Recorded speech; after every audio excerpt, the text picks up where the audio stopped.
28 अगस्त 2026 ये एक चांद ग्रहण सिर्फ एक धुंधला चांद ग्रहण नहीं होने वाला। इस बार आसमान में एक ऐसी प्लानिटरी पोजीशन भी बन रही है जहां एक तरफ आवाम है और दूसरी तरफ अथॉरिटी। एक तरफ कलेक्टिव पावर होगी और दूसरी तरफ इंडिविजुअल पावर होगी।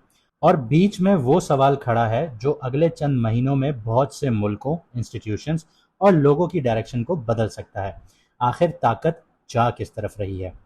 आगे वीडियो में बढ़ने से पहले मैं आपको इतना बता दूं कि ये वीडियो चांद ग्रहण पर है और इसका असर अगले 6 महीने तक होगा, 28 अगस्त से ऑनवर्ड्स। और चांद ग्रहण किसी भी पॉइंट को ट्रिगर करने के लिए आता है, यानी आपकी ज़िंदगी के किसी भी, आप ये कह लीजिए, एरिया को ट्रिगर करने आता है जिस वक्त प्लानिटरी पोजीशन वहाँ पे बैठी होती है। तो अगर आप लोग स्किप करके देखना चाहते हैं तो आप डायरेक्टली अपने ज़ोडिएक पर जाकर वीडियो देख सकते हैं। अब आगे बढ़ते हैं। तो पाकिस्तान के टाइम के मुताबिक सुबह 5:18 पर, यानी इंडिया टाइम के हिसाब से 5:48 पर चांद ग्रहण शुरू हो जाएगा और तकरीबन 9:18 पर अपनी पीक पर पहुंच जाएगा। और चांद ग्रहण इस वक्त लग रहा है एक्वेरियस मून साइन में, जहां पे मून 8 डिग्री पर होगा और मूव करते करते 10 डिग्री तक पहुंचेगा। और एक्वेरियस में ही राहु बैठा हुआ है 6 डिग्री पर। यह मैंने आपको अभी लास्ट सीरीज में, राहु की सीरीज में बताया था। इसके बिल्कुल ऑपोजिट, यानी हम सेवंथ एस्पेक्ट से देखें तो सन जो है बिल्कुल ऑपोजिट 10 डिग्री पर लियो में बैठा हुआ है और उसके साथ केतु 6 डिग्री पर बैठा है। लेकिन यहाँ पे एक इंटरेस्टिंग चीज़ ये है कि मरकरी भी इस चांद ग्रहण का हिस्सा है और मरकरी लियो में ही सन के साथ 10 डिग्री से लेके 11 डिग्री तक यहाँ पे ट्रैवल करेगा। यानी कि ये कोई लूज प्लानिटरी अरेंजमेंट नहीं होगी। राहु, मून, सन, केतु के दरमियान एक बहुत पावरफुल इक्लिप्स होगा, टाइट इक्लिप्स होगा और मरकरी भी इस कॉन्फ़िगरेशन के अंदर मौजूद होगा। अब अगर आप लोग हमारे पुराने व्यूअर्स हैं तो 26 फरवरी 2026 की वीडियो आप उठा के देखें चांद ग्रहण की। उसमें मैंने कुछ प्रेडिक्शंस की थी और वो प्रेडिक्शंस बिल्कुल एक्यूरेट गई थी, क्योंकि उसके 2 दिन बाद ही आपको सारी चीज़ें होती हुई नज़र आईं। तो अब असल कहानी यहाँ पे इस चांद ग्रहण पर यह शुरू होती है कि एक्वेरियस जो है वो एक कलेक्टिव सिस्टम है, टेक्नोलॉजी है, नेटवर्क है, मासेस हैं, सोशल मूवमेंट है और फ्यूचर ओरिएंटेड थिंकिंग से जुड़ा होता है। आप जितने भी एक नई डेवलपमेंट देखेंगे, इजादात देखेंगे, वो एक्वेरियस से ज़्यादा जुड़ी होती हैं। लियो जो है वो इंडिविजुअल अथॉरिटी है, लीडरशिप है, गवर्नमेंट है, रिकग्निशन है और सेंट्रलाइज्ड पावर को रिप्रेजेंट करता है। इसीलिए ये जो ग्रहण है सिर्फ इमोशनल टर्बुलेंस की बात नहीं करता।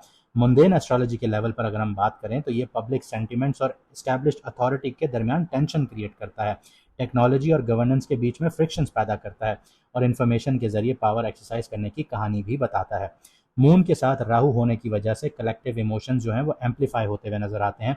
जो इशू नॉर्मल सर्कमस्टांसेस में एक सिर्फ न्यूज़ आइटम होता है, वो पब्लिक रिएक्शन का सबब बन सकता है। सोशल मीडिया हो गया, डिजिटल कम्युनिटीज़ हो गई, मास कम्युनिकेशन हो गई, किसी भी नैरेटिव को बहुत तेज़ी से ऊपर लेके जाया जा सकता है। और अब सामने लियो है और सन के साथ केतु बैठा है, तो यहाँ पे establish leadership, authority, institutional confidence को भी क्वेश्चनिंग होना शुरू हो जाएगी। डिटैचमेंट या इंटरनल रीस्ट्रक्चरिंग का फेज आ जाएगा। यहाँ पर आप लोग देखेंगे चीज़ें कोलैप्स भी होंगी। मरकरी अगर हम देखें यहाँ पे तो सन के बिल्कुल करीब है, इसलिए इंफॉर्मेशन जो है वो खुद एक मेजर बैटलफील्ड बन जाएगी। पॉलिटिकल स्टेटमेंट्स हों, डिप्लोमेटिक मैसेजिंग हो, मीडिया नैरेटिव्स हों, लीक्स हों, डेटा हो, साइबर सिक्योरिटी हो, एआई हो, डिजिटल रेगुलेशंस हों और इंफॉर्मेशन कंट्रोल जैसे टॉपिक्स जो हैं वो बहुत ज़्यादा सेंसिटिव हो जाएंगे इस टाइम पीरियड में, अगले 6 महीनों में। इस पीरियड में सिर्फ ये मैटर नहीं करेगा कि क्या हुआ, ये भी मैटर करेगा कि किसने क्या कहा, किसने क्या छुपाया और किस नैरेटिव को दुनिया ने एक्सेप्ट किया। लेकिन इस ग्रहण की एक सबसे गहरी लेयर अभी भी बाकी है। एक्वेरियस का जो मालिक है वो सैटर्न है और सैटर्न इस वक्त पाइसेस में रेट्रोग्रेड है। इसका मतलब है कि कलेक्टिव चेंजेस के नीचे पुराने जो स्ट्रक्चर्स हैं उनका रिव्यू चल रहा है और अगर वो स्ट्रक्चर्स झूठ की बुनियाद पर खड़े हैं तो वो अब टूट जाएंगे। और अगर इसको मैं सादा लफ्ज़ों में बयान करूं तो कई गवर्नमेंट्स गिर जाएंगी, उनकी पॉलिसीज़ फेल हो जाएंगी और इसका प्रेशर, पब्लिक रिस्पांस बहुत गंदा देखने को मिलेगा। और इनके ऊपर ऑलरेडी जैसे सैटर्न रेट्रोग्रेड हुआ है तो आप ये समझ लीजिए प्रेशर और ज़्यादा डेवलप हो चुका है। और एग्जॉल्टेड जुपिटर जो कैंसर में बैठा है और सैटर्न को 9th एस्पेक्ट से देख रहा है, ये मैं आपको पिछली 2-3 सीरीज से बताते आ रहा हूँ। तो इसलिए जो कुछ रिव्यू होगा वो सिर्फ ब्रेकडाउन की तरफ नहीं जाएगा, इसमें करेक्शंस भी आएंगी, रीस्ट्रक्चरिंग होगी, नई डायरेक्शंस को और पोटेंशियल्स भी यहाँ पे मौजूद होंगे।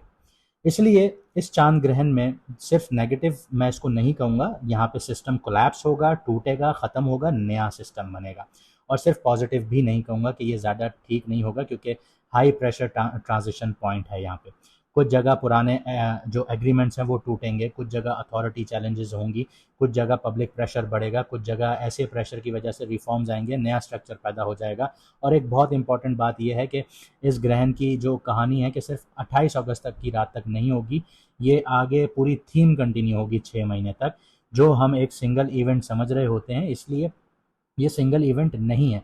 इसलिए हम इस रीडिंग में देखेंगे कि अगले जो 6 महीने होंगे रफली, इसमें एक्वेरियस और लियो का जो एक्सेस है, ये आपके जो करियर है, अथॉरिटी है, पब्लिक इमेज है, टेक्नोलॉजी है, रिलेशनशिप्स हैं, फाइनेंसेस हैं, कलेक्टिव मूवमेंट्स को कैसे एक्टिवेट करता है। सब साइंस पर इसका इफेक्ट जो है, इम्पैक्ट जो है, वो एक जैसा नहीं होगा। टॉरस के लिए ये सीधा 10th और 4th हाउस का एक्सेस एक्टिवेट करेगा, करियर और घर के दरमियान एक नया चैप्टर। इसके अलावा एक्वेरियस के लिए 1st और 7th हाउस का चैप्टर एक्टिवेट करेगा। सैटर्न इनके 1st हाउस का लॉर्ड है। तो इस तरह हम देखेंगे कि ये आपके किन किन घरों को एक्टिवेट करेगा, कौन साढ़े साथी में, कौन ढैया पर है, किसके लिए बहुत मुश्किलात आ सकती हैं। तो यहाँ पर ये सारी चीज़ें देखेंगे।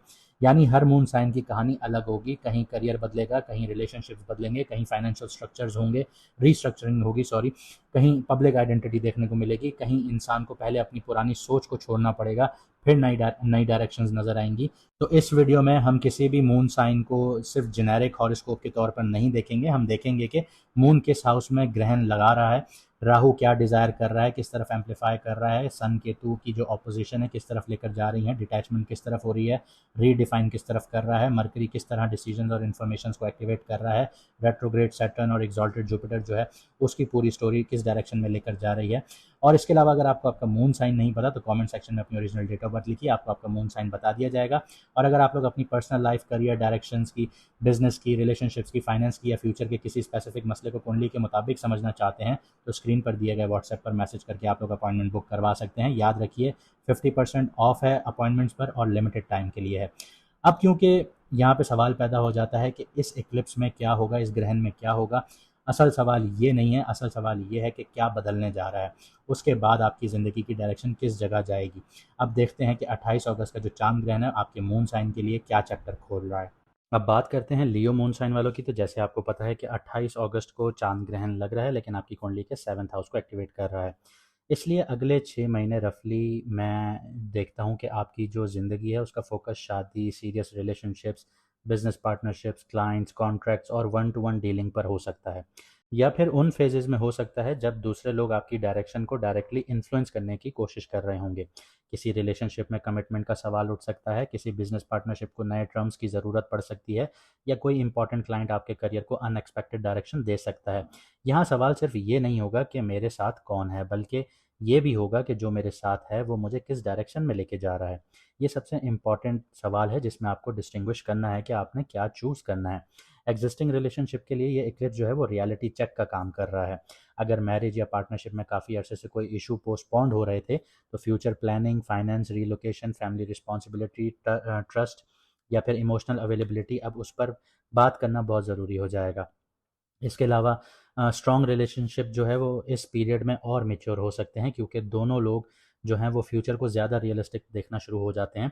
लेकिन जहाँ सिर्फ कॉम्प्रोमाइज़ हो, डिपेंडेंसीज़ हों या अपीयरेंस पर रिलेशनशिप जो है वो चल रहा हो, तो वहाँ पर पुरानी जो अरेंजमेंट्स हैं उनको कंटिन्यू करना बहुत मुश्किल हो जाता है।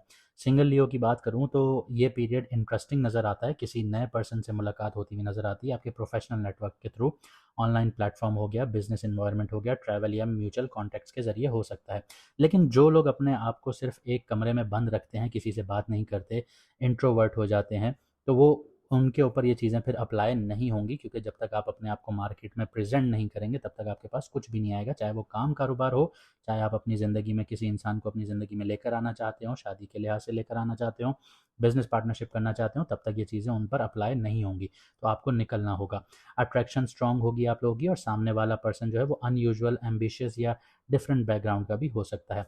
लेकिन ये याद रखिएगा कि ग्रहण का जो टाइम ड्यूरेशन है 6 महीने, इसमें इंटेंसिटी को कंपैटिबिलिटी नहीं समझिएगा, ये ठीक नहीं होगा। इंटेंसिटी है तो उसको इंटेंसिटी के आप लोगों ने दायरे में रखना है, और अगर कंपैटिबिलिटी वाकई में मैच कर रही है तो फिर आपने उस चीज़ की तरफ आगे बढ़ना है।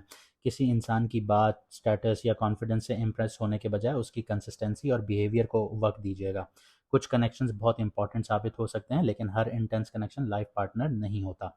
बिजनेस पार्टनरशिप्स के लिए ये पीरियड जो है और भी सिग्निफिकेंट हो जाता है। कोई बड़ा क्लाइंट मिल सकता है, किसी इन्वेस्टर या स्ट्रैटेजिक पार्टनर के साथ बात आगे बढ़ सकती है, या एग्जिस्टिंग पार्टनरशिप का स्ट्रक्चर चेंज हो सकता है।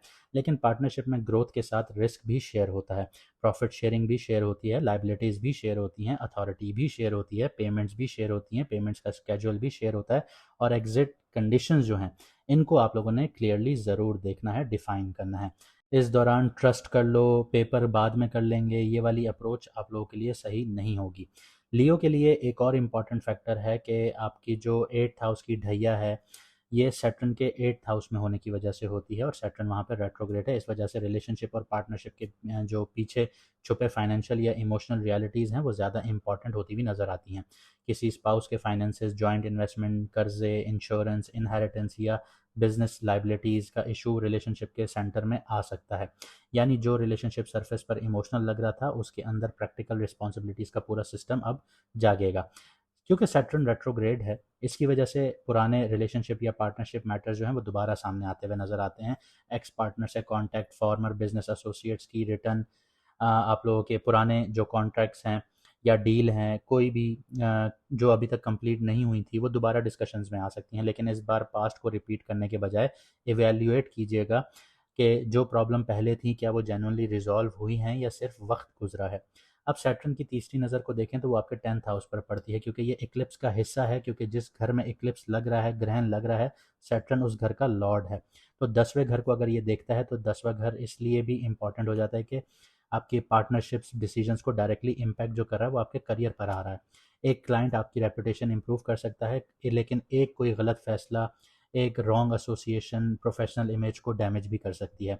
बिजनेस ओनर्स के लिए पार्टनर का कंडक्ट, क्लाइंट हैंडलिंग या पब्लिक रेपुटेशन बहुत इंपॉर्टेंट हो जाएगी।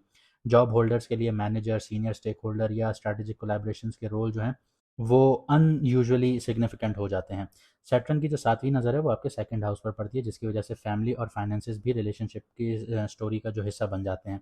मैरिज के बाद financial planning, family support, saving, spouse की इनकम या फैमिली एक्सपेक्टेशंस पर सीरियस कन्वर्सेशंस नज़र आती हैं। अगर बिजनेस पार्टनरशिप है तो रेवेन्यू शेयरिंग और फाइनेंशियल ट्रांसपेरेंसी क्रिटिकल हो जाएगी। याद रखिएगा कि यहाँ हम देख लेंगे वाली अप्रोच फ्यूचर प्रेशर क्रिएट करेगी, ये अप्रोच नहीं चलेगी। अब सैटर्न की 10वीं नज़र देखें तो आपके 5th हाउस पर पड़ती है, तो इसलिए रोमांस, बच्चे, एजुकेशन और लॉन्ग टर्म क्रिएटिविटी जो है या क्रिएटिव डिसीजन जो है उन पर भी इनडायरेक्टली इम्पैक्ट आता है। मैरिड कपल्स के लिए बच्चों की जो एजुकेशन है या फ्यूचर प्लानिंग है वो बहुत इंपॉर्टेंट हो जाती है इस टाइम पीरियड में। किसी रिलेशनशिप में या तो डिस्कशंस आ सकती हैं, या दो लोग फैमिली का फ्यूचर किस तरह इमेजिन करते हैं वो चीज़ें डिस्कस हो सकती हैं। क्रिएटिव एंटरप्रेन्योर्स के लिए जो पार्टनरशिप है और बिजनेस एक्सपेंशन है, उसके कनेक्शन इन्वेस्टमेंट्स और लॉन्ग टर्म प्लानिंग तक जा सकते हैं। तो इस चीज़ को आप लोगों ने रिलेट करना है और आगे बढ़ना है। करियर के हवाले से अगले 6 महीनों में आपके जो मैनेजमेंट है और रिलेशनशिप मैनेजमेंट है, दोनों आपने सीखना होगा कि लोगों को कैसे मैनेज करना है, रिलेशनशिप को कैसे मैनेज करना है। ये दोनों चीज़ें आपको सीखनी होगी। हर प्रोफेशनल सक्सेस स्किल से नहीं आएगी आप लोगों के पास। कई दफ़ा अच्छे क्लाइंट्स, राइट पार्टनर्स या राइट नेगोशिएशंस की ही आप लोगों के लिए ब्रेक थ्रू बनेगा। अगर आप लीडरशिप पोजीशन में हैं तो टीम के साथ अथॉरिटी यूज़ करने के तरीका भी इम्पॉर्टेंट होगा आप लोगों के लिए। हर चीज़ आप नहीं, आप लोगों ने करवानी है, आपने लीडर बनना है, बॉस नहीं बनना। किसी एक पर्सन के साथ कॉन्फ्लिक्ट को पर्सनल ईगो या ईगो इशू बनाना आप लोगों के लिए अननेसेसरी डैमेज क्रिएट करेगा, तो इस चीज़ से आप लोगों को बचना है। फाइनेंशियली बात करूँ तो पार्टनरशिप बेस्ड अपॉर्चुनिटीज़ जो हैं वो प्रॉमिसिंग हो जाती हैं आप लोगों के लिए, लेकिन 8th हाउस की ढैया की वजह से जो शेयर्ड मनी है उसको लाइटली नहीं लेना आप लोगों ने। जॉइंट अकाउंट है, बिजनेस कैपिटल है, आपके लोन्स हैं, इन्वेस्टमेंट्स हैं या स्पाउस रिलेटेड फाइनेंसेस में ट्रांसपेरेंसी बहुत ज़रूरी होगी। अगर आप लोगों ने ट्रांसपेरेंसीज नहीं रखी तो इसका इम्पैक्ट आपके करियर पर आएगा। आपको अपने पर्सनल फाइनेंशियल जो बाउंड्रीज भी हैं वो डिफ़ाइन करनी पड़ सकती हैं। किसी और की फाइनेंशियल अर्जेंसी को ऑटोमेटिकली अपनी रिस्पॉन्सिबिलिटी बना लेना सस्टेनेबल नहीं है आप लोगों के लिए। फैमिली की बात करूँ तो रिलेशनशिप में भी एक इम्पॉर्टेंट फ़िल्टर का प्रोसेस चल सकता है। आपको रियलाइज़ हो सकता है कि कुछ रिलेशनशिप सिर्फ सोशल एक्सपेक्टेशंस की वजह से मेंटेन हो रहे थे, जबकि कुछ लोग जेन्युइनली आपकी लाइफ को सपोर्ट सिस्टम है। इस इक्लिप्स के बाद आपकी जो क्वांटिटी के बजाय क्वालिटी ऑफ रिलेशनशिप को ज़्यादा वैल्यू आप लोग देना शुरू करेंगे। हेल्थ के हवाले से बात करूँ तो हेल्थ के हवाले से रिलेशनशिप स्ट्रेस का जो इफ़ेक्ट है वो इग्नोर नहीं कीजिएगा, क्योंकि अगर आप काम, पार्टनरशिप, मैरिज या फैमिली इश्यूज़ मेंटली आपको ऑक्यूपाई करते हैं, तो उसका असर आपकी नींद, फोकस और एनर्जी पर आएगा। इमोशनल प्रेशर को दबाकर नॉर्मल रूटीन चलाना लॉन्ग टर्म में हेल्पफुल नहीं होगा। क्लियर कन्वर्सेशन और प्रैक्टिकल बाउंड्रीज आपके लिए ज़्यादा इंपॉर्टेंट हो जाती हैं। तो बेसिक सा आप ये समझ लीजिए कि ये जो 6 महीने अगले एक्टिव हो रहे हैं, ये आपके पार्टनरशिप का ऑडिट एक्टिवेट हो रहा है। अगले 6 महीनों में कुछ लोग आपकी ज़िंदगी में और करीब आ सकते हैं, कुछ और आपसे फासला कर सकते हैं, कुछ एग्रीमेंट रीडिफाइन हो सकते हैं, कुछ नए कॉन्ट्रैक्ट्स आपको फ्यूचर का इंपॉर्टेंट चैप्टर आपके लिए बन सकते हैं। लेकिन इस पूरे प्रोसेस में सैटर्न का जो लेसन है वो बहुत सिंपल है कि कमिटमेंट को सिर्फ फीलिंग से नहीं, रिस्पॉन्सिबिलिटी से आपको मेजर करना होगा। उम्मीद करता हूँ आपको वीडियो पसंद आई होगी। अगर ऐसा है तो वीडियो को लाइक ज़रूर कीजिएगा, शेयर कीजिएगा, कमेंट सेक्शन में अपनी राय ज़रूर दीजिएगा। मुझे दीजिए यहाँ से इजाज़त, मिलते हैं अगली वीडियो में सितारों के सफ़र पर।